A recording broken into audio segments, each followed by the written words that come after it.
Salut à tous et bienvenue dans la vidéo de compte rendu d'achat donc de la mi-août. Donc on va commencer tout de suite, on va pas perdre de temps, avec le premier jeu que j'avais trouvé pendant mes vacances dans un cache. Donc un jeu PS3, le Shell Shock 2 Blood Trace.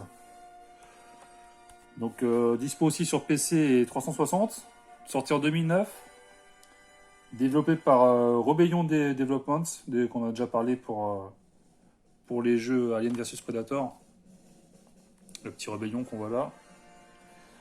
Donc l'éditeur c'est Eidos. Donc là c'est un FPS qui se déroule en 1968 pendant la guerre du Vietnam.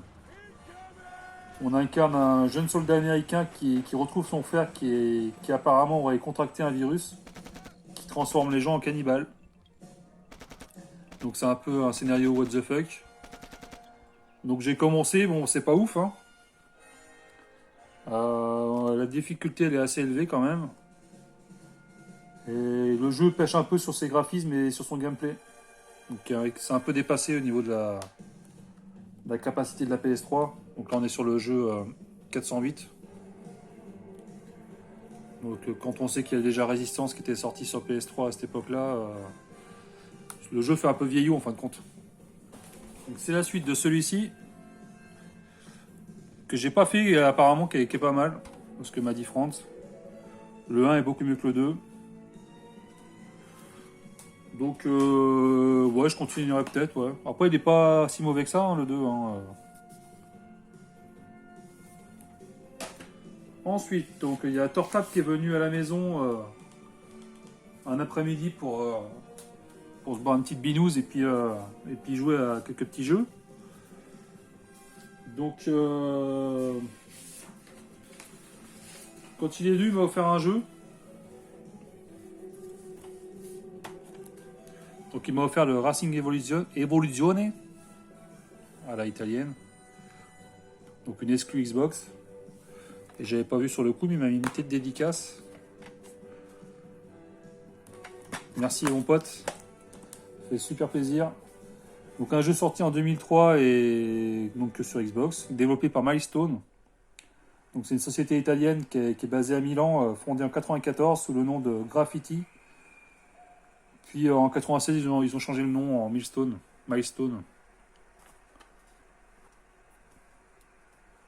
Donc c'est une filiale de Deep Silver.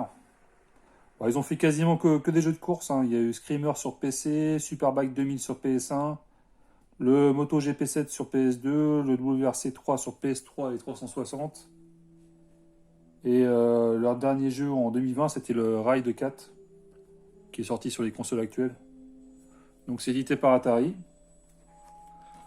Donc là on est sur un jeu de course où on peut gérer un garage et créer ses propres voitures. Et puis bien sûr faire des courses avec. Donc il a été bien noté sur jeuxvideo.com celui-là. Donc merci à Torfab pour le cadeau. Ça rentre dans la collection Xbox.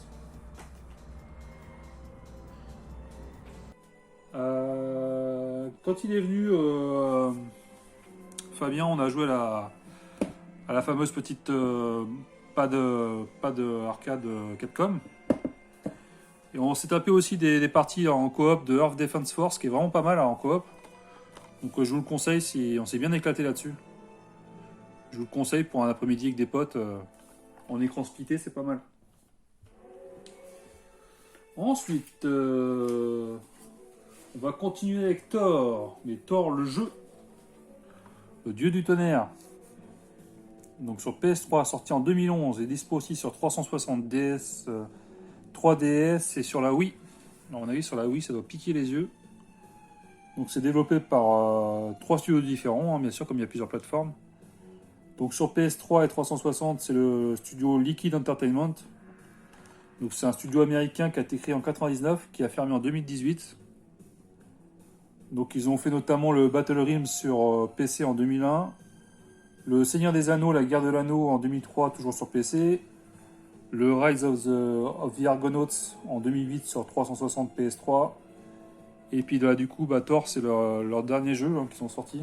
en 2011. J'aime bien l'arrière. C'est bien décoré. Donc c'est édité par Sega comme la plupart des jeux Marvel sortis sur PS3 360 comme Iron Man, Captain America et Hulk aussi je crois. Donc là c'est un jeu d'action qui fait suite au film Marvel. Hein. Donc, déchaîner les éléments, terrasser les hordes ennemies à l'aide de Mjolnir, je sais plus comment on dit, le marteau. Donc le légendaire marteau de Thor et libérer les royaumes du Nord. Utilisez vos pouvoirs divins et incarnez Thor dans une aventure originale pour la sauvegarde d'Asgard. Donc on le voit pas tellement sur PS3, enfin du moins par chez nous. Et il a toujours sa petite cote. Hein. Donc un coucou à France hein, qui le cherche aussi. Hein. J'entends déjà l'insulte dans les commentaires. Mais le prochain, ça sera pour toi, promis. Ensuite, on va continuer chez Marvel avec le Spider-Man dans une transition de ouf. Le Spider-Man, le règne des ombres sur PS3, donc sorti en 2008, dispo sur la Wii, 360 DS, PSP et PS2. Donc moi c'est un upgrade que je fais de ma version PS2, qui d'ailleurs, pour la petite histoire, en plus d'avoir un sous-titre en plus, donc l'Union Sacrée, a également une faute sur la tranche. Ils ont confondu entre l'araignée et le règne des ombres. Donc ça c'était pour la petite histoire. Donc là c'est co-développé par Treyarch, anciennement Grey Matter, et Shaba Games. Du moins pour l'opus PS3 360. Donc c'est deux sociétés californiennes, hein, filiales d'Activision. Donc les deux studios en fin de compte à eux deux, ils comprennent les licences assez connues comme Return to Castle Wolfenstein, les Spider-Man à partir du 2, les Call of Duty Black Ops et les derniers Tony Hawk's. Donc là c'est publié par Activision. Donc c'est un jeu d'action beat'em all où l'homme araignée doit lutter contre une invasion de symbiotes à New York. Donc comme tous les Spider-Man PS3, il n'est pas évident à choper. Il a sa petite cote aussi à chaque fois, donc moi il me reste plus que le Edge of Time à avoir sur PS3 pour avoir la série complète. Donc je suis bien content de le rentrer celui-là. On voit pas souvent. Donc là ensuite on va parler de 3 jeux compilation sur Game Boy Advance qui m'a permis de revendre les opus solo pour que j'avais déjà pour réinvestir dans d'autres jeux. Donc c'est les compilations, donc Super Pack 1 qui comprend le Crash Bandicoot 2 et le Spyro Season of Ice, donc c'est 2 jeux que j'avais déjà en boîte. Bon, c'est bien pratique ces petits formats de compilation.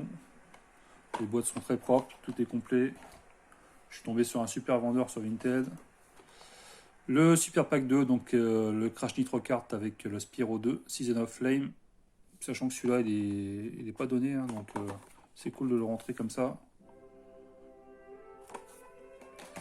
Et le dernier, le Super Pack 3, avec le Crash Bandicoot Fusion et le Spyro Fusion. Donc ceux-là, je les avais pas, donc nickel.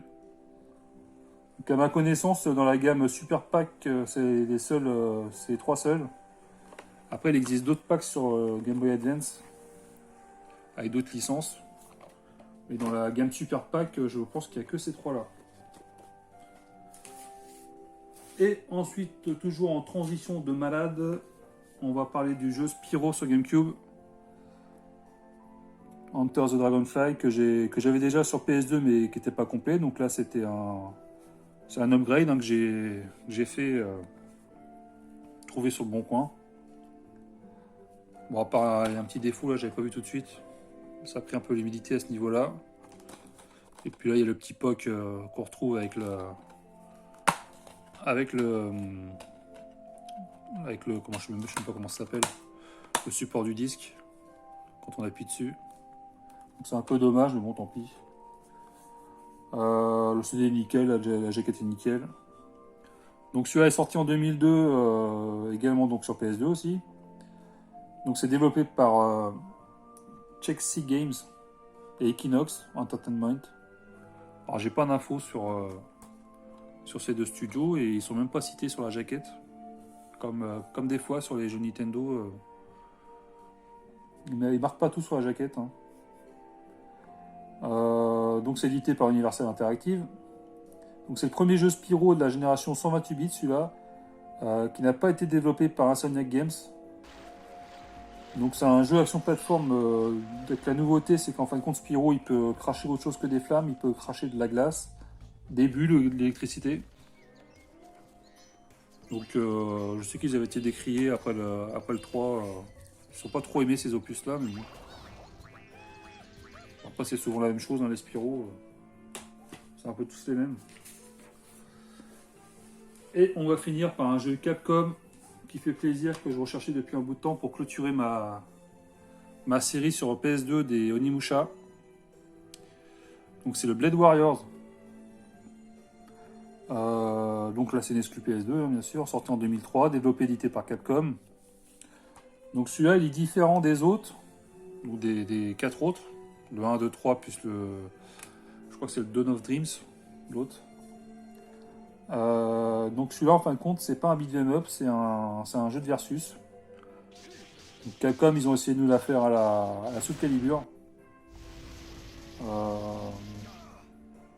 Donc là ça se prête bien à ce genre de jeu. Hein. Donc on a toujours l'absorption des orbes. Des orbes comme dans les Onimusha de base. Qui nous permettent de débloquer des pouvoirs, des coups spéciaux.